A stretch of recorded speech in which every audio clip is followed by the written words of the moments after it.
Good evening, my friends. It has come to my attention recently that the question of whether or not to redirect thoughts is actually quite a hot topic in the brain rewiring community. So I wanted to address that here for the people who are regular subscribers and kind of have that question in the back of their mind of should I be redirecting or should I be allowing? That's usually the dichotomy presented. And the first thing I want to say is there is no right or wrong answer to this. It's about what works for you. And if someone is to anyone, literally anyone in this or any community is touting their own way as the only way, please take everything they say with a grain of salt. It's kind of like saying that there's one right way to solve a math problem. As a homeschooling mother, I can tell you that if you figure out consistently how to solve a problem and you always get the right answer, it doesn't really matter how you get there. So this is the same principle. So the two options kind of presented are redirecting or allowing. And without going into all the details of how and why this happens, I can tell you that different people's psyches are set up in different way when it comes to thoughts. So, there's often in like the therapy community, this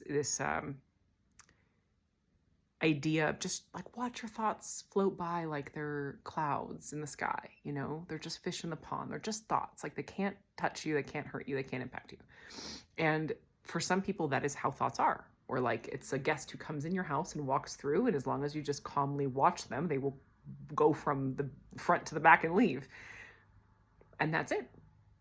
There's no muddy marks. There's nothing there. It's just like, oh, okay, that thought just came through. That was a thought. Okay, that's that.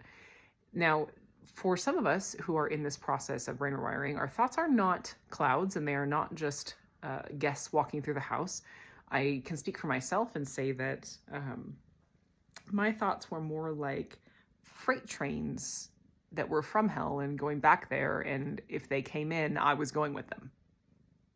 That was it. Like, that was my experience. I can't speak for anybody else, but if I let that thing get a foot in the door, I was a goner until I got myself out of the thought. Like it wasn't a passive thing that would just kind of pass through it. It was just, I would go with it completely. The story, the emotion, the charge, the fear, all of these like meanings and energies and associations with thoughts would come in, and it would just drag me into this web of limbic darkness and stuckness, and down, down, down, down I would go until I came back. And eventually I was like, how about I just not get on the train to begin with? Like, that seems a lot easier than trying to get out of there once I let it get going.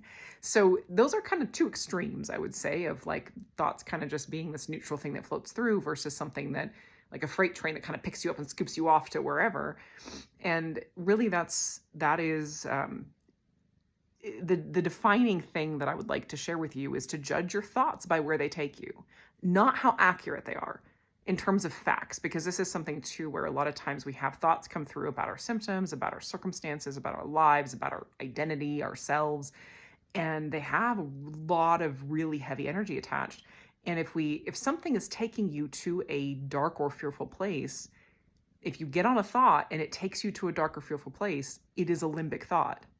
It doesn't matter how accurate it seems. The best manipulators in the world will use factual information about you or something to pull you into their chosen, emotional state. Limbic systems are just like that.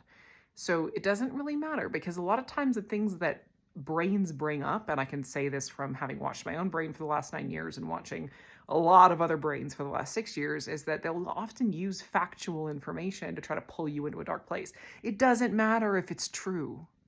It matters where it takes you. Without fail. So that's a very different way of evaluating thoughts. It's not, well, is that true? Do you have a point? Blah, blah, blah. But where is this taking me? And part of it, I can tell you this too, because there come times in recovery where, we might have the thought, and this is a thought I had, this is something I walk through clients with at times, of like, well, maybe I won't recover. Or like, I don't really know if I can recover. And there's an element where that can take pressure off. That can be kind of like a genuine, authentic, like, oh, I don't really know what's possible. And as I accept that, I'm able to come back into the present moment. I'm able to be more engaged with what's really going on right now instead of trying to get somewhere in my imagination and being like, well, I don't really even know if the place in my imagination is real. I don't really know what recovery is. I don't know if I'm going to get there, but how can I make this moment the best moment I can have in this, like right now? How can I make this, the quality of this moment as high as I can? It's a much better goal in recovery, is how can I make the most of what's happening in this moment? But that thought could be very much, this is another really common pattern I've been seeing constantly recently, is the brain being like the highest, CIA agent for, let me find all evidence that you will not recover and deliver it to you constantly. This is why you won't recover. That's why you won't recover. This means you won't recover. That means you won't recover. Like constantly. I have yet to see someone who doesn't have that pattern running at some point in their recovery. And that's very different than sitting there. Like that thought will take you to a place of panic and limitation, and why I'm even trying, and I should give up now, and why bother with all this, versus the like, oh, maybe I won't really recover. Well, if I'm not trying to, then what is that like? Where does that leave me? It's a liberating thought. So that's why I want to qualify that, like, the exact thought doesn't really matter. Like it could be technically the same thought, but it could take you to very different places. And that's why you want to judge it based on where it takes you. So the bottom line is, if a thought is taking you into a very negative place, redirect it. Your attention is there. It doesn't have to stay on what it's staying on. It's kind of like saying that if a child wants to like completely panic about the fact that they think they might have, lost their best pen and they don't know yet, and you're driving home and you can't check, that they should just spin out about it. You shouldn't redirect them. You should redirect them. Like, it's not a loving thing to just let a kid spin out about whatever, or go stick forks in, outlets or whatever. Like, our brains need to be redirected sometimes. There's nothing pathological about that. There are just some thoughts that are not worth the time. It's not a big deal. It doesn't mean that something's wrong. We're human. We're going to always have a range of thoughts popping into our minds. We don't control what comes into our minds. We just control, where we direct our attention from that point. So it's okay to redirect your thoughts. If allowing them and just witnessing them and being like, oh yeah, that thought's walking through my house. If that feels softer and that allows you to relax more and relax into a loving presence, do that. It can change from moment to moment, day to day, one phase of recovery to the next. There's no right or wrong way to kind of relate to your thoughts. There are life-giving ways to relate to and manage your thoughts, and there are not life-giving ways to relate to and manage your thoughts. So I encourage you to just think about it that way, pun intended, instead of worrying about whether or not you should be redirecting. Love you guys.